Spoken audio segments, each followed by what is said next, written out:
Hola, como siempre, un gran saludo para todos nuestros televidentes. Bienvenidos a esta emisión de Metrópoli. Recuerden que somos el espacio institucional del Consejo de Bogotá. Como siempre, gracias por acompañarnos y gracias también por sus mensajes de respaldo a la labor del Consejo Capitalino. Arrancamos estos 30 minutos de información. Como siempre, bienvenidos.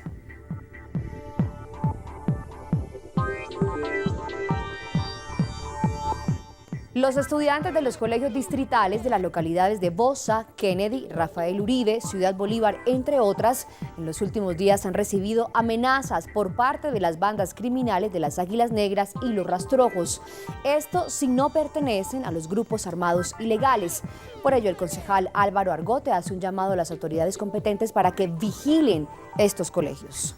El concejal Álvaro Argote del Partido Polo Democrático hace un llamado a las autoridades competentes para que vigilen los colegios distritales de las localidades de Kennedy, Bosa, Usme y Ciudad Bolívar, para que cuiden las vidas de los estudiantes que han sido amenazados últimamente por medio de panfletos por las bandas criminales Las Águilas Negras y Los Rastrojos. Hemos venido también denunciando este caso que es muy delicado. Afortunadamente también el señor defensor del pueblo, el doctor Otálora, se ha puesto también un poco al frente para salirle al paso a las amenazas que hay sobre jóvenes, estudiantes en Soacha, en Usme, en Ciudad Bolívar, en Bosa y en el sector de Patio Bonito de Kennedy.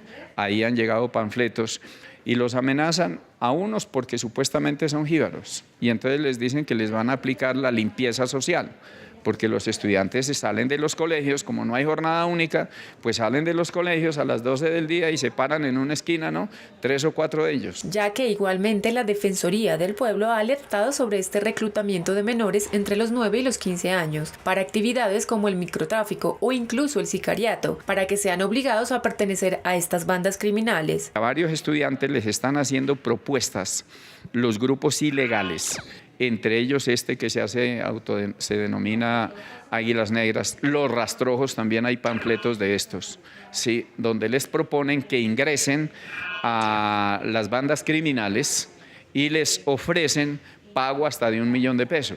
Y entonces muchos estudiantes se niegan a eso, rehúsan esa oferta y también por ese concepto los están amenazando. El Ministerio y la Secretaría de Educación deben estar al tanto para que identifiquen amenazas y las pongan en conocimiento de la Defensoría y la Policía Nacional, para que se tomen acciones que permitan proteger a los estudiantes de Bogotá.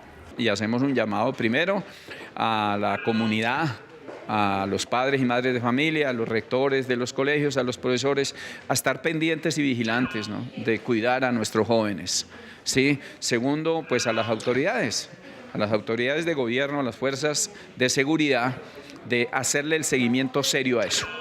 No sea pues que cualquier día de estos, ¿no?, encontremos que la violencia de esta naturaleza se ensaña sobre nuestros estudiantes, algunos que desaparezcan y de pronto algunos que puedan perder la vida. El segundo vicepresidente de la corporación, el concejal Roger Carrillo, afirma que en los últimos meses han aumentado las muertes por armas blancas en la ciudad, según cifras reportadas por la Cámara de Comercio de Bogotá. El concejal considera que no se están realizando los controles pertinentes por parte de las autoridades. En Bogotá, solo en el primer semestre del 2013 se registraron 24.875 casos de violencia interpersonal y 572 por muertes violentas, arrojando un resultado alarmante de 25.447 casos de criminalidad en Bogotá. Según el Observatorio de la Cámara de Comercio de Bogotá, el 60% fueron cometidos con uso de armas blancas, arrojando como resultado 15.269 casos criminales, sin contar que en muchos casos estos elementos presentaron deterioro y óxido, lo que representa una doble amenaza para los ciudadanos, señaló el segundo vicepresidente de la corporación, Roger Carrillo. Hemos manifestado nuestra preocupación en días recientes sobre cómo la criminalidad en la capital de la República se ha venido incrementando en todas sus formas, pero particularmente en el uso de armas blancas. Hoy la mayoría de los homicidios que se cometen en la capital de la República se realizan con armas blancas.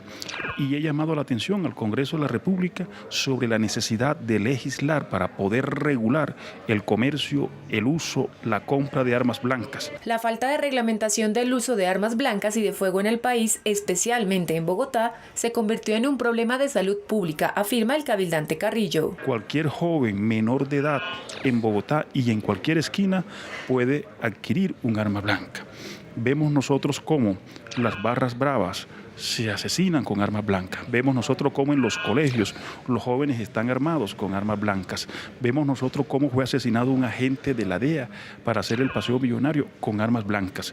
Así que este es un tema de una gran preocupación, pero sobre todo haremos un debate el próximo 26 de marzo a esta administración distrital, al comandante de la Policía Metropolitana, para mirar cuáles son las estrategias que se están implementando, para mirar qué es lo que está pasando con la criminalidad en Bogotá y sobre todo con la delincuencia juvenil. Y se espera que con el incremento del pie de fuerza en la ciudad y otras políticas públicas se pueda llegar a bajar el uso de estas armas blancas, para que los bogotanos se sientan más tranquilos en las calles de la capital. Se está incrementando el pie de fuerza en Bogotá, 800 agentes van a entrar a reforzar la seguridad, pero es que el tema de la inseguridad no es simplemente mayor presencia de la fuerza pública, se requiere mayores cámaras, pero sobre todo hay que revisar qué es lo que está generando esa criminalidad en los jóvenes, cuáles son las circunstancias, las causas de fondo para poder atacar ahí la drogadicción, el microtráfico, la falta de oportunidades, implementación de más actividades recreativas, culturales y deportivas para que los jóvenes tengan otras posibilidades de vida y puedan reorientar su vida y, por supuesto, descubrir en ellos sus potencialidades. Según las autoridades, las cifras de homicidios, muertos e inseguridad en la capital de Colombia se concentran en 75 barrios de Bogotá, en donde la Secretaría de Gobierno implementará el pie de fuerza y la ley seca los fines de semana. Sin embargo, el concejal Orlando Santiesteban afirma que estas medidas de las autoridades son muy flexibles para contrarrestar este tipo de violencia. Según un estudio por parte de la Secretaría de Gobierno Distrital, son 75 barrios de Bogotá los más peligrosos de la ciudad y en donde el distrito intervendría con un plan de seguridad para disminuir las cifras de los homicidios en estos. Por ello, el concejal Orlando Santiesteban apoya esta iniciativa, pero cree que se deberían implementar más medidas para contrarrestar este tipo de violencia en la capital. En cuanto a las medidas, yo pienso que hay dos grandes capítulos que la ciudad debe abordar con urgencia. Uno, el de mantener la restricción del consumo de alcohol en la ciudad, en esas zonas, inclusive debería ser en toda la ciudad, porque está pues también totalmente certificado que los accidentes, los incidentes, de riñas callejeras, de riñas domiciliarias, se presentan especialmente bajo el efecto del licor. Entonces, obviamente ese es un coadyuvante de la violencia. Y en la medida en que nosotros lo logremos restringir, podremos disminuir las cifras de homicidios y de lesiones personales. Ese sería el primer factor y yo celebro y estoy totalmente de acuerdo en que esas medidas se mantengan. No solo la ley seca es importante implementarla los fines de semana, sino también empezar a restringir el uso y porte de armas de fuego y blancas. Mantener la vigencia del control al porte de armas de fuego, pienso que ha sido fundamental y que se debe mantener esa decisión, por cuanto que los civiles no tienen por qué estar armados. Las armas son de uso exclusivo de las fuerzas de seguridad de la nación, policía y ejército y no más. Pero además, un capítulo adyacente de esto es el tema de las armas blancas. Estadísticamente está demostrado que el 60% de los homicidios y de las lesiones se cometen con armas blancas, porque es que la arma blanca se consigue en cualquier parte, con 5.000 pesos usted compra un puñal, un cuchillo, etc. Entonces, se debe implementar una regulación de este tipo de elementos. Nadie tiene por qué portar ni armas de fuego ni armas blancas por ninguna razón. Así que el cabildante Santiesteban hace un llamado a la administración para que haga efectivo el cumplimiento del acuerdo de la ciudad que vigila y regula el uso de estas armas para mejorar la seguridad de la ciudad. Yo le hago un llamado a la administración para que desarrolle un acuerdo que aprobamos de mi autoría el año pasado aquí en el Consejo, mediante el cual se ordena la regulación y la reglamentación del porte de armas blancas en la ciudad. Momento de hacer nuestra primera pausa para comerciales, pero antes les quiero hacer una excelente recomendación y es que nos sigan a través de las redes sociales. Nuestra cuenta en Twitter es @metrópoli_bogotá. Allí encontrarán en tiempo real todas las noticias de lo que acontece en la capital de Colombia y por supuesto por lo que hacen los 45 concejales del distrito a diario. Pausa y ya regresamos.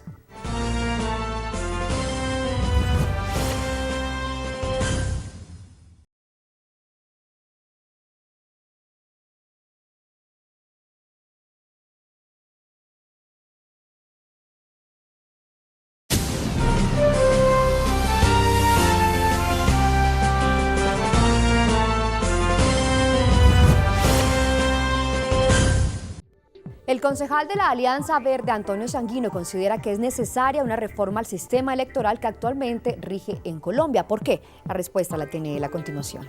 Para corregir las innumerables distorsiones que se presentan en los procesos electorales, el concejal Antonio Sanguino cree que es necesaria una reforma para enderezar la actividad política nacional. Yo creo personalmente que esa reforma electoral debería, primero, eliminar el voto preferente y segundo, garantizar la financiación total por parte del Estado de las campañas políticas que permita que haya un control efectivo sobre los dineros que ingresan a las campañas y que además los partidos se doten de mecanismos democráticos internos para ordenar y configurar sus listas. Estas instituciones políticas tendrían que dar la cara por el comportamiento de sus miembros. Adicionalmente, favorece que sea el partido como institución política el que responda ante sus electores por las decisiones que tomen sus elegidos y sus bancadas en las corporaciones públicas. La reforma le dará transparencia a las elecciones que se realicen en el país. Yo creo que el esperpento del voto preferente ha permitido que a estas campañas ingresen inmensas fortunas que distorsionan la voluntad popular, que distorsionan la democracia. Aquí hay campañas que están costando hasta 20.000 millones de pesos, cuando el tope de financiación por candidato para Senado es de 600 millones. Entonces, esa distorsión hay que corregirla y hay que hacer mucho más rigurosos los controles de los organismos electorales sobre el funcionamiento y la financiación de los partidos políticos. Consideró que el próximo 9 de marzo tienen que llegar al Congreso nuevas fuerzas políticas para que mejore la democracia. Las mujeres del Consejo de Bogotá hablaron con Metrópoli y resaltaron la importancia del papel que desempeña la mujer en la sociedad y especialmente en la política. Las mujeres del Consejo de Bogotá hablaron sobre la igualdad de oportunidades, el papel que desempeña la mujer en la política y la importancia de que exista participación y representación de la mujer en las diferentes áreas de la sociedad. La bancada de mujeres del Cabildo Distrital marca la diferencia.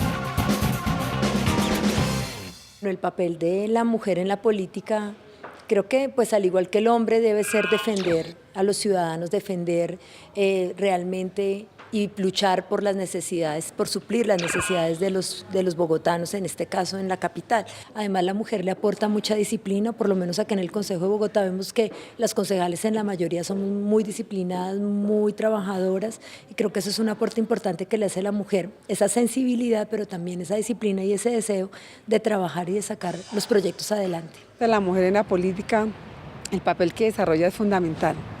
Hoy las mujeres nos estamos capacitando, nos estamos fortaleciendo intelectualmente, socialmente. ¿Para qué?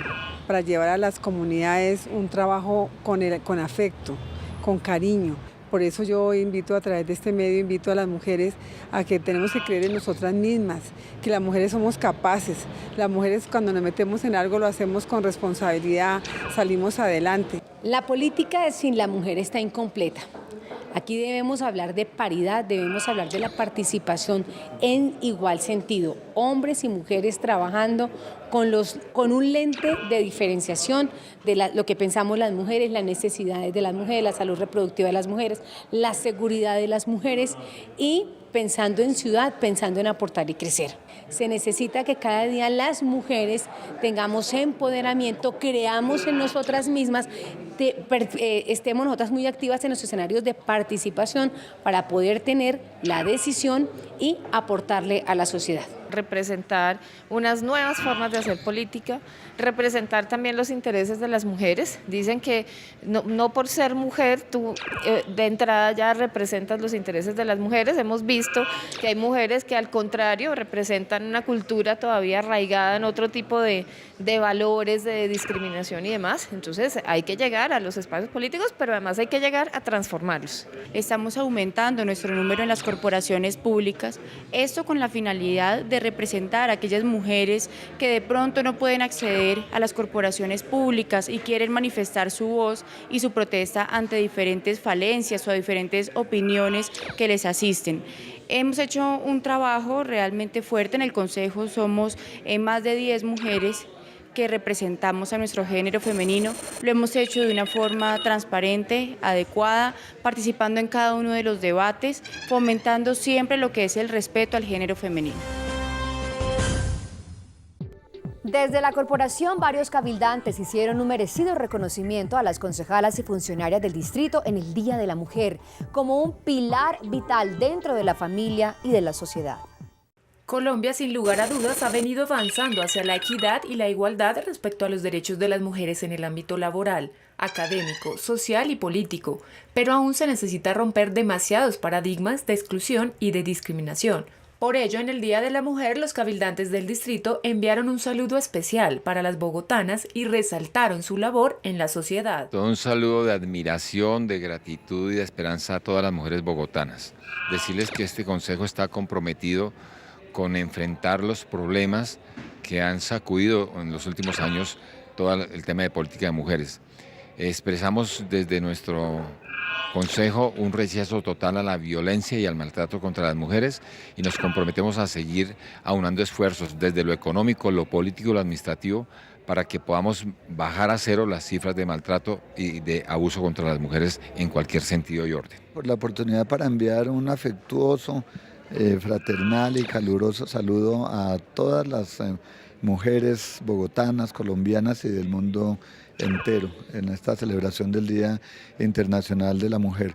El movimiento político Mira se ha distinguido por contar dentro de sus estrategias las acciones afirmativas encaminadas a la mujer, a la protección de los derechos de la mujer. Hay unas bogotanas de forma particular que quiero reconocer y son a las 8.000 mujeres habitantes de calle, mujeres que viven en extrema pobreza, que muchas de ellas están centradas en el Bronx, mujeres que tienen sus hijos, que tienen una condición muy difícil, son mujeres escondidas del panorama. También quiero salir a dignificar la mujer que ha tenido por condición de vida que trabajar en la prostitución, mujeres maltratadas, mujeres abusadas y que no tienen un camino para salir y buscar una oportunidad de vida, de rehabilitación y de dignificación como mujer. @Metrópoli Bogotá en nuestra cuenta en Twitter para que nos sigan y se enteren de todas las noticias y de los debates de control político y proyectos de acuerdo que se ejecutan y que nacen desde el Cabildo de Bogotá. Pausa y ya regresamos con mucha más información.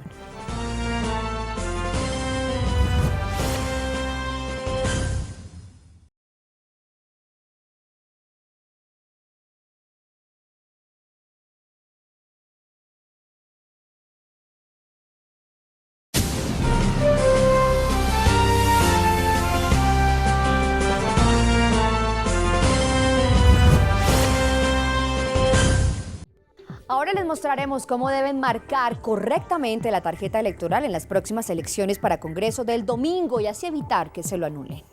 Uno de los casos más recurrentes en unas elecciones es la anulación del voto por varios factores. Los votos se anulan en los siguientes casos. si se marca más de una casilla de partido o movimiento político. Cuando la marcación no permite identificar con precisión la intención del voto del ciudadano. Cuando la marcación no permite determinar de manera clara a favor de qué partido o movimiento político se votó. Cuando el elector marca más de una casilla en blanco. Y finalmente, su voto se anulará cuando se marca por el voto en blanco y por un partido o movimiento político. Bogotá ha comprometido 2 billones de pesos en materia de ejecución presupuestal, es decir, cerca del 18% del total del presupuesto aprobado para la vigencia de este 2014. Según el secretario distrital de Hacienda, la Ley de Garantías limita los recursos que se pueden ejecutar e invertir en las diferentes secretarías. La Secretaría de Hacienda publicó el primer informe del año en el que evidencia cómo va Bogotá en materia de ejecución presupuestal. Nosotros tenemos que con corte al 20 de febrero y haciendo una extrapolación de la ejecución de las empresas industriales y comerciales del Estado, Bogotá ya ha comprometido 2 billones de pesos, que significa 18% del presupuesto del año 2014.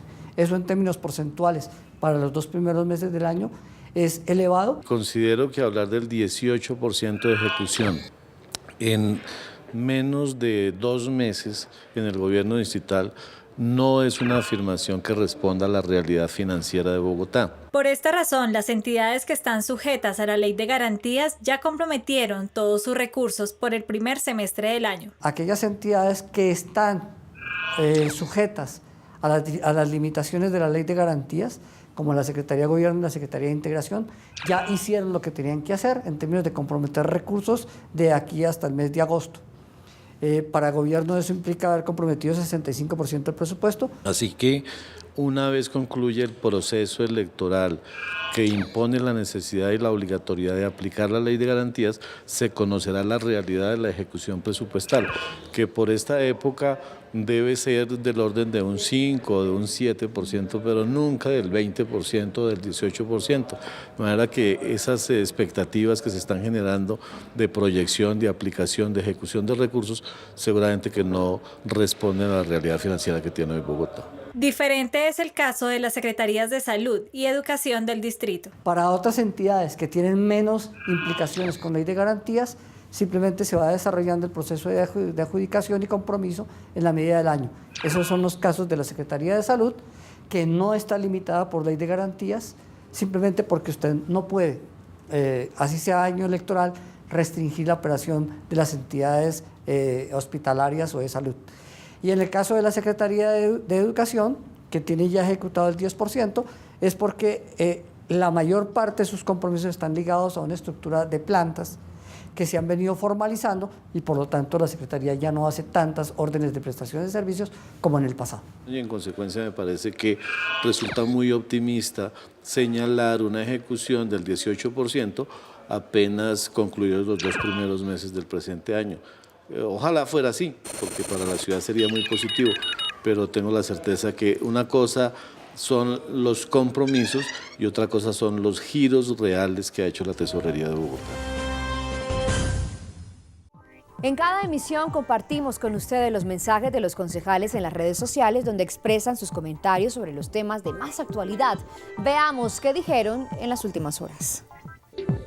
Estos son los trinos más destacados en el Consejo de Bogotá. @Jairo Cardoso S. La verdad siempre se impone frente a la calumnia. La justicia nos ha dado la razón. Pedimos rectificación. Nos asiste el derecho. @Concejal Lozada. La programación del sistema la hace Transmilenio, no los operadores, y es el distrito quien debe responder por mantenimiento de carriles. @Josman_Alpizo Martínez. En Vilo, miles de padres de familia que buscan un cupo para sus hijos en colegios cercanos a sus hogares. @Educación Bogotá. @Diego García B. ¿Sabe usted si tiene en su barrio, conjunto residencial o predio privado un árbol en riesgo de volcamiento? Lo mejor es advertir a ese de ambiente.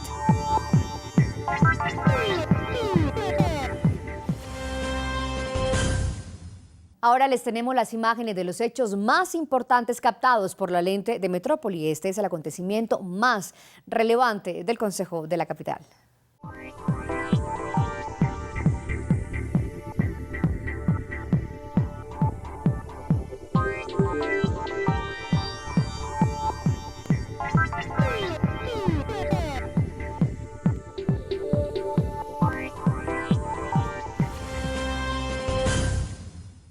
Muy bien, llegó el momento de despedirnos con esta imagen. Llegamos al final de esta emisión de Metrópoli. Gracias por su compañía. Recuerden visitar la página de la corporación que en este instante aparece en pantalla, www.consejodebogotá.gov.co. Su cuenta en Twitter, @Consejo de Bogotá, por supuesto. La de nuestro programa, @Metrópoli-Bogotá. Porque nos interesan sus historias y denuncias, también nos pueden escribir al correo electrónico metrópoliconsejobogotá@gmail.com. Feliz día para todas las mujeres. Salgan a votar el próximo domingo 9 de marzo. Nos vemos en una próxima oportunidad. Adiós.